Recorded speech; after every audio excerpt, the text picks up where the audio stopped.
like, right? So for example, where you use like is more on string operations, and you should know the wildcards like percentage symbol, underscore symbol, or wildcards. So like is very popular on um, um, within the where class. So example is like where and the column name like, and you can directly say John, right? And if you see this here, if you execute here, all the only one record is there with the first name John. But let's say if I say that, to say like I want all the records, all the customers whose name starts with J, right? So in that case, I will put J and then followed by a percentage wildcard symbol. And what that does is like it'll pull up all the customers whose name starts with J, right? So that's the power of a like operator, right? Um, and you can also use underscore. Underscore is just for one character, so that is you may use that as well as per your requirement. But in most cases, you'll end up using um, percentage wildcard more often than the underscore. The next important operator that you want to know is in. So in is the next operator that you want to know. Again, I just want to give you a quick example here, even though it's not super relevant. So let's say if I want to um, search or filter data basing upon customer IDs. So and I know the customer IDs. In this case, when you use an in operator, which means the assumption is you know what you are filtering, right? Um, so so in this case, you're going to specify the random numbers, right? I'm just specifying some random numbers here, 159, 259, customer IDs to pull. So the in operator, what it does is it goes through these the array of numbers, and it will display only those customer IDs as an output. So if I execute this, you'll see 259. So you can apply the same principles to other columns in the tables, in many other tables as well. But in this case, I'm just making it simple and explaining each and every operator for you that you can use within the where clause. The next one, the next popular one is null operator.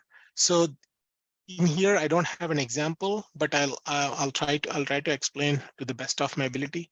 So for example, let's say you have null value in one of these columns. For example, there is a first name, but there's in the last name, there's a null value in here, right? So then how you find out all the null values in the last name is where last name is null, right? So it's pretty simple here, right? So once you this statement here, condition here, and execute this, it automatically displays all the last names that contain null value in there, right? So that's so easy. So when you execute this, there's no records to display because there's no null values, but I just want to give you an example. Let's say you have a use case where you have null values in a column, right? Like for example, email address. Let's say if you have an email address column in here, not every customer will give their email address to the business. So obviously there will be some null values in the email field. So you can say where email address is null, and you can find all the null values for those customers with no email addresses, and you can push your front end folks, customer service folks, to procure those email addresses for you to for marketing purposes, right? I'm trying to share the use case. And let's say you want to display only the customers with last name which is not which is not null, right? So in that case, you can use not as a keyword, right? And then it will only display the records which are not null, right? So this is sorry, let me see. sorry, is not null, I guess. Let's see. Yeah, so is not null, right? So which means it'll only display the data which are having no nulls, right? For example, in the email address example, you can get all the customers where email addresses exist, right? So that you use is null, is not null in this case. And then you have a lot more operators. For example, let's say you want to display all the customers whose last name is you know a specific name. In this case, let's say you want to display all the names with Johnson, right, and last name is Johnson, and you can say, and which is equal to operator, right? So that's where I want to make sure this example is appropriate. So equal to operator is what I'm sharing here. And let's say I want to display all the customers whose last name is not Johnson, right? In this case, this is the operator you need to use. And then you execute it, and you will see, except for Johnson, you have rest of the operator, rest of the customers in here, right?